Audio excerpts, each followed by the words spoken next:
weeks old in here. So. Oh, you were big. Are you excited, Elise? The pregnant one freaks out. So on August 26, 1983, Jean Louise was born in the early morning to Jeff, Amy, and big sister Elise. She was a happy baby who quickly adjusted to her new life. She had a winning smile that stole everyone's heart. The years flew by, and she grew strong and full of joy.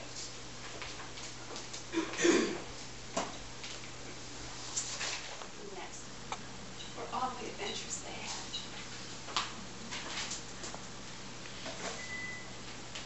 We're going to love this one. Look at this little cutie right here. I want you to look at her smile. Is it sweet or is it mischievous? This is Jean at 7 years of age. Looking kind of mischievous. This same neighbor boy grew with Jean as they entered their school years.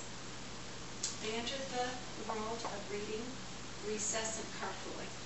He was the brother she never had.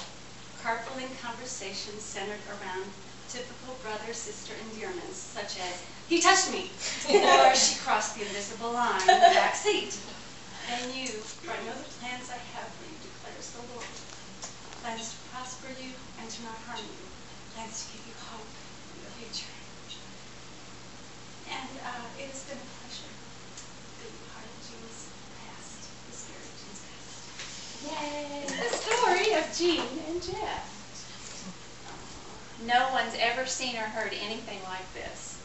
Never so much as imagined anything quite like it. What God has arranged for those who love Him. 1 Corinthians 10. It was the spring of 2010. Not a dark and stormy night. Jeff had been serving at Gateway with the 3 to 5-year-olds. What guy does that? Jesus said, "Let the little children come to me and do not hinder them, for the kingdom of heaven belongs to such as these." But a good friend suggested Jeff volunteer at AMP, the junior high ministry, where Jean volunteered for 5 long years, because the steps of a good man are ordered by the Lord, and He delights in His way. He just happened to be working on the welcome team with, guess who? Jean. And Jean noticed this man was the right age and height, because "For you have formed my inward parts. You covered me in my mother's womb. I will praise you, for I am fearfully and wonderfully made. Marvelous are your works, and my soul knows it very well." Psalm 8. They connected. Heaven had stepped in. Jean even reported this moment to Gail that Jeff was cool. That very next weekend, they went to dinner after AMP, just to spend time together. Jean demurely suggested Jeff look her up on Facebook, since he had not asked for her phone number. They talked nonstop on Facebook the next week. It was so funny. It was so funny. She'd make me know. We lay in her bed and she'd read me the conversations. Proverbs 2:11. Discretion will protect you and understanding will guard you.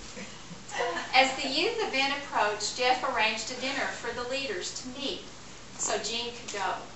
Jean asked if there would be carpooling, and Jeff jumped right on it. He quickly emailed Jean with his phone number and address and a plan for carpooling. Proverbs 19:21. Many are the plans in a person's heart, but it is the Lord's purpose that prevails. Being the one. So they decided to learn and put in the loving effort to understand how to love one another and give whatever it takes. So the moral to this story, the story of Jean and Jeff, is when you trust God in the face of barrenness, discouragement, weakness, and imperfection, in the face of what the world says is foolish, to wait on God, you get something and someone much better than you could get on your own.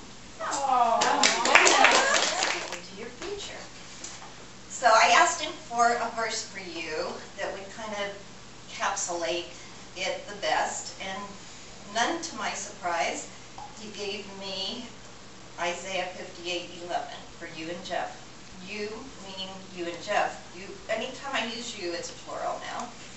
You will be like a well-watered garden. So the verse is, you will be like a well-watered garden. And Jean, that obviously doesn't surprise you that God gave me that verse, because you are a gardener and you like planting and nurturing with an eye to the beauty that your efforts produce. And I envision both you and Jeff now becoming skillful gardeners, but this time planting and nurturing seeds that will create a marriage so beautiful that the world will really stand back and take notice.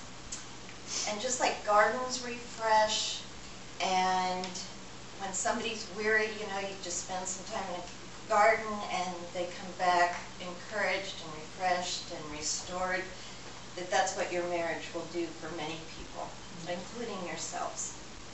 And even other Christians will want to go to you and Jeff and ask, okay guys, what makes your love so vibrant? And it'll be because the three main plants in your garden will be love, joy, and peace. And I thought it was really interesting, because I had no idea what Lucy was going to say, but that she picked up on joy being one of your characteristics even as a child. And I know love, joy, peace starts off with the fruit of the Spirit in the Bible, but that isn't really why I chose those. Those were really the three foundational qualities I felt like the Lord said would depict the garden of your marriage.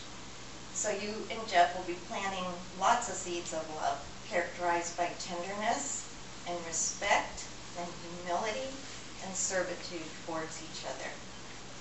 And then he just gave me a vision of much joy.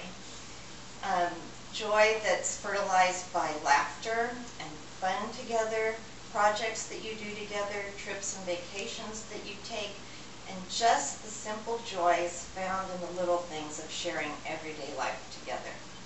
And I believe you'll experience the joy of becoming parents and then bringing forth and nurturing the lives of children, your own children, not just youth group children or school children. And then thirdly, I just see your home will be kept in the peace of God. And there's a verse that I didn't type here, but it says, in your presence is fullness of peace or joy, and it'll be because of God's presence in your home and in your relationship. The peace will also come because both you and Jeff are good at asking for forgiveness when wrong, and because you'll be great at extending grace and making allowances for each other's weaknesses.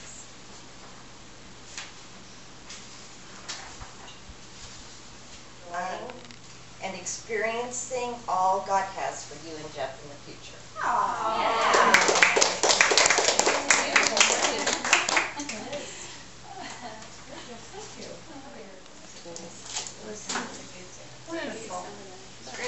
So now what time did you come, Jeff?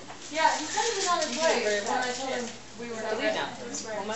Elise, did you help her with the presentation? No, I like it. You would have helped.